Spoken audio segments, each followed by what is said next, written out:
pripremljeni za još jednu bombu koja će uzdrmati strukture hrvatskog nogometa. Držite srce, jer još jedan povijesni rekord je oboren od strane našeg voljenog Hajduka Split. I pogledajte, informacija je toliko senzacionalna da smo je morali provjeriti više puta da bismo bili sigurni. I, vjerujte, rezultat je uvijek bio isti.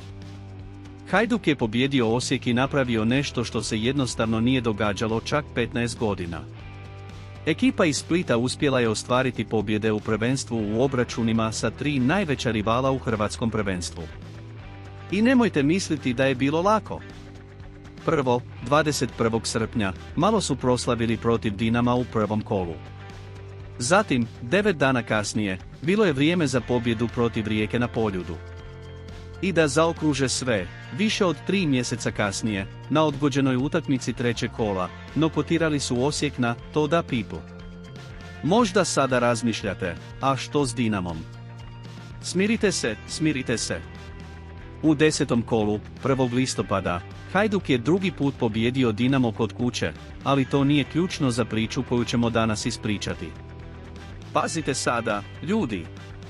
Ovo je prvi put od sezone 2008-09 da je Hajduk uspio pobijediti Dinamo, Osijek i Rijeku u istom prvenstvu.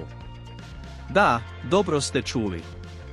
Od tada, nikada više nisu postigli taj podvig. Uvijek su ostajali bez pobjede protiv nekoga tijekom cijelog prvenstva. Rijeka i Dinamo u 7 sezona, a Osijek u 2.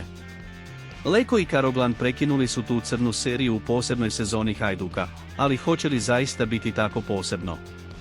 I tako, što mislite o ovoj nevjerojatnoj prekretnici Hajduka Split? Ne zaboravite ostaviti svoje komentare dolje i pretplatiti se na kanal kako ne biste propustili nijedan trenutak ove uzbudljive sezone. Na kraju krajeva, biti navijač znači živjeti najintenzivnije emocije, zar ne? Do sljedećeg videa, ekipa!